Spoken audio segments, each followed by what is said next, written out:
Bonjour chers frères et sœurs de l'Église de l'I-Jésus, nous sommes aujourd'hui le mercredi 1er juin 2022 et nous allons méditer ensemble Romains chapitre 16, les versets 1 à 16. Comme c'était la coutume, à l'époque, à la fin de sa lettre, Paul va présenter des salutations à plusieurs frères et sœurs dans le Seigneur. Et il commence par Phobé dans les versets 1 et 2. Cette sœur était diacre de l'église de Sancré et Paul la recommande. Il désire que les chrétiens de Rome puissent l'accueillir comme quelqu'un qui appartient au Seigneur. Et il leur demande aussi de l'aider si elle en a besoin, car Phobé est intervenu en faveur de beaucoup, et notamment en faveur de l'apôtre Paul. Mentionnons encore quelques personnages dont il est question dans ces versets. Au verset 3 à 5a, il est question de Prisca ou Priscilla et Aquilas, qui étaient des collaborateurs de Paul, et Paul tient à ce qu'ils soient salués, car ils ont risqué leur vie pour lui, tout comme les églises des pays païens.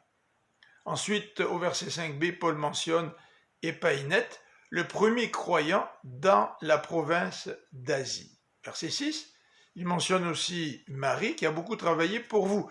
Donc Paul désire transmettre à toutes ces personnes-là ces salutations.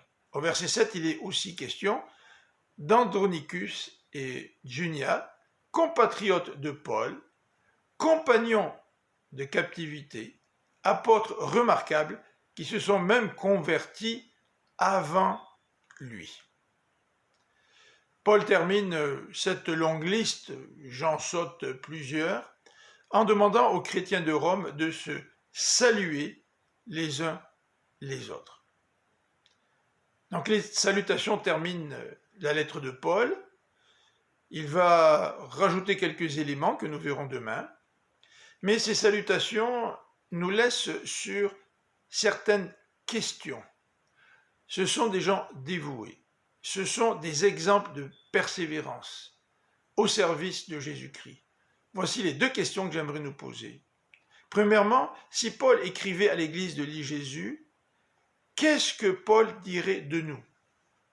Saluez Philippe, car. Saluez David, car. Saluez Vincent, car. Qu'est-ce que Paul dirait de toi s'il écrivait aujourd'hui une lettre à l'église de l'I-Jésus? Deuxième question, chacun a un apport personnel à la vie communautaire. Est-ce que nous apprécions les ministères de nos frères et sœurs dans notre communauté? Est-ce que nous les remercions?